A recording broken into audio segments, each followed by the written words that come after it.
στον χώρο εκδηλώσεων των Λυκείων της πόλης του Αγίου Νικολάου για να συζητήσουμε με τους συναδέλφους φυσικών επιστημών εκ Κρήτης που βραβεύτηκαν πέρυσι τον Νοέμβριο σε διαγωνισμό στο ΕΚΦΕ Γάλλιο.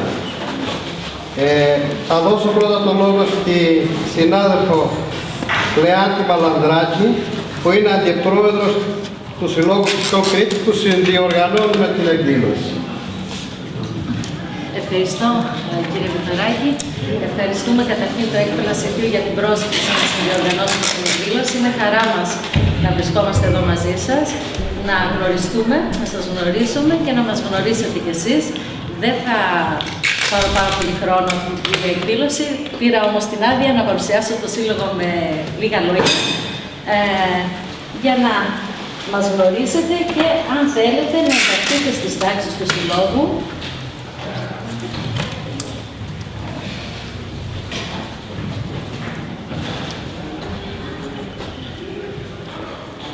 Λοιπόν,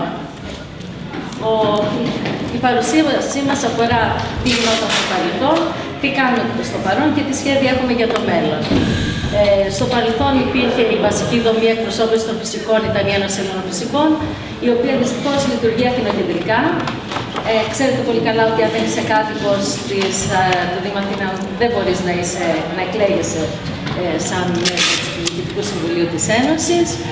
Αποτέλεσμα αυτής της λειτουργίας ήταν η απαξίωση των παραρτημάτων, η αδρανοποίησή τους και η συσσόρευση προβλημάτων που δημιούργησε την ανάγκη να δημιουργήσουμε το Σύλλογο Φυσικών Κρήτης, ο οποίος σε τοπικό επίπεδο θα προσπαθήσει να αναδείξει και να προάγει τη φυσική σαν επιστήμη και θα δούμε λίγο παρακάτω τους στόχους του Συλλόγου.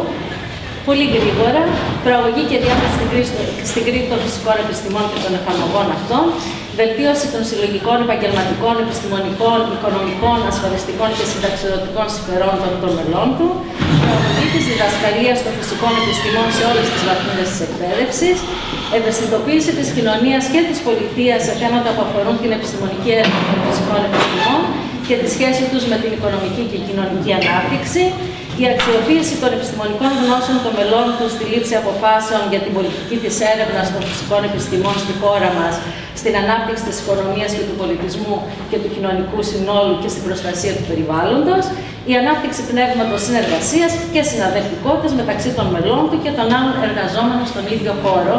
Πολύ συνοπτικά. Η ίδρυση έγινε τον Δεκέμβρη του 2014, κλείνουμε φέτο τη διετία και θα πάμε σε εκλογές το Μάιο, οπότε καλούμε όλους τους συναδέλφους φυσικούς από όλους τους χώρους που δραστηριοποιούνται να εγγραφούν και να συμμετέχουν σε εκλογές και σαν υποψήφια μέλη για το Διοικητικό Συμβούλιο, τα μέλη του Συλλόγου και Εξελικτική Επιτροπή, μέχρι τώρα 100 μέλη. Θα μου πείτε λίγα, πιστεύω ότι για αρχή είναι αρκετά.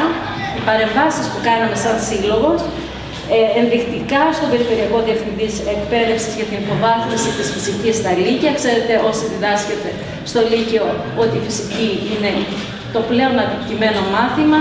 Το τρίωρο της πρώτης Λυκείου έγινε 2ωρο. Η τρίτη Λυκείου δεν έχει πια φυσική γενικής παιδείας. Η νεότερη φυσική δεν διδάσκεται. Έγινε μεγάλη κοπτοραπτική, λέω εγώ, στο μάθημα της φυσικής. Αποσπασματικά κομμάτια διδάσκονται στο Λύκειο. Τα παιδιά πάνε στο πανεπιστήμιο χωρίς να διδαχθούν καθόλου ηλεκτρομαγνητισμό. Ενδεικτικά σας το λέω αυτό. Λοιπόν, συναντηθήκαμε με τους βουλευτές του Ηρακλείου με στόχο την ενημέρωση ακριβώς γι' αυτό, για την υποβάθμιση της φυσικής. Στείλαμε επιστολή στο Υπουργείο Παιδείας για την ύλη. Μιλήσαμε με τους σχολικούς συμβούλους για τα ζητήματα φυσικής. Στη συνέχεια, αυτή είναι φωτογραφίες από τους βουλευτές, από τη συνάντηση με τους βουλευτές. Υλοποιήσαμε τον 8ο διαγωνισμό κατασκευών σε επίπεδο νομού Ηρακλείου το Μάιο του 2016. Κάναμε μια εκδήλωση για τα βαλτικά κύματα. Προσπαθούμε, εάν τρέχει στην επικαιρότητα ένα θέμα, αυτό να το αναδεικνύουμε και να κάνουμε κοινωνούς και να ενημερώνουμε όχι μόνο τους μαθητές και τους συναδέλφους, αλλά και την κοινωνία της πόλης μας. Γι' αυτό είναι πάρα πολύ σημαντικό να υπάρχουν συνάδελφοι φυσικοί σε όλους τους νομούς και αυτή η διάχυση να μην γίνεται πάλι Ηρακλειοκεντρικά, αλλά σε όλους τους νομούς. Έγινε διαβούλευση για τα αναλυτικά προγράμματα σε γυμνάσιο και λύκειο και η πρόταση δημοσιοποιήθηκε το Σεπτέμβριο του 2016. έγινε ανοιχτή παρέμβαση με ανοιχτή επιστολή για τη δομή και την πανελλαδική εκπροσώπηση των φυσικών. Κάνουμε μια εκδήλωση τον Νοέμβριο του 2016, φυσική ενδράση, και επίσης έχουμε συνεργασία με τους συλλόγους Κηδεμόνα και τις ημερίδες επαγγελματικού προσανατολισμού. Πέρυσι στο Ηράκλειο, φέτος θα πάμε στα Χανιά. Εάν κάνετε οποιαδήποτε εκδήλωση, εμείς θα είμαστε εδώ να στηρίξουμε με οποιοδήποτε τρόπο μπορούμε, είτε με φυσική παρουσία είτε με υλικό. Οι φωτογραφίες είναι από αυτές τις ημερίδες. Εδώ σε τραπεζάκι ενημερώνουμε μαθητές, υποψήφιους για το τι μπορεί να κάνει κάποιος εάν τελειώσει το φυσικό τμήμα, επαγγελματικά τι μπορεί να κάνει, πώς μπορεί να συνεχίσει.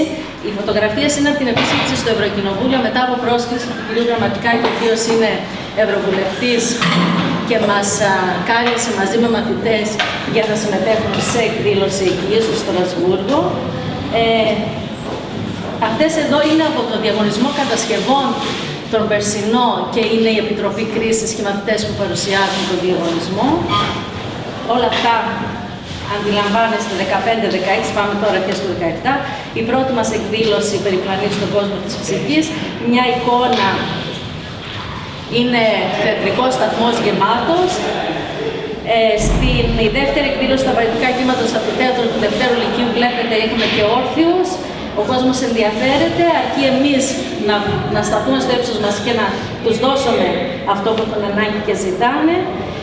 Προκηρύξαμε τον πρώτο Παγκρίτιο Διαγωνισμό Κατασκευών, ο οποίος τρέχει τώρα, και εκεί να ευχαριστήσω με τη συνεργασία και των 4 και των 5 ΕΚΦΕ της Κρήτης. Επίσης προκηρύξαμε το πρώτο συνέδριο φυσικής δρόμενα, θα γίνει και σας προσκαλούμε 31 Μαρτίου, Παρασκευή απόγευμα στην Ανδρόγειο, στα Λιοντάρια, και το Σάββατο το πρωί, 1 Απρίλη, στο δεύτερο Λύκειο, θα έρθει το πρόγραμμα μέσω των σχολείων και μπορείτε να ενημερωθείτε.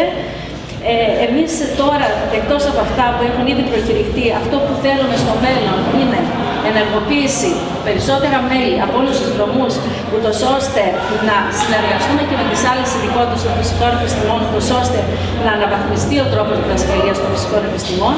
Επίσης, να συναντηθούμε με φυσικούς όχι μόνο από την εκπαίδευση, αλλά από όλους τους χώρους εργασίας και να δούμε κοινές δράσεις. Και επίσης να κάνουμε πάντα να βρεθούμε με την κοινωνία μαζί, ούτως ώστε σε συζήτηση μαζί τους να κάνουμε παρεμβάσεις εκπαιδευτικού χαρακτήρα σε όλη την Κρήτη. Εδώ είναι η αφίσα του συνεδρίου. Εδώ πέρα είναι η ιστοσελίδα του συνεδρίου, όπου μπορείτε να βρίσκετε. Δεν είμαστε συνδεδεμένοι, μπορείτε όμως. Την είχα βγάλει πριν. Ιστοσελίδα όπου μπορείτε να βρείτε οτιδήποτε σχετικό και όπου θα αναρτηθεί το πρόγραμμα.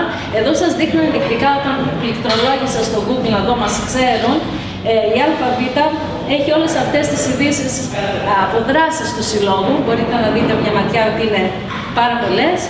Και εδώ είναι η ιστοσελίδα του Συλλόγου. Σας καλούμε να μπείτε. Υπάρχει το καταστατικό. Εδώ είναι η σκοπή, το καταστατικό, τα όργανα του Συλλόγου, τα μέλη.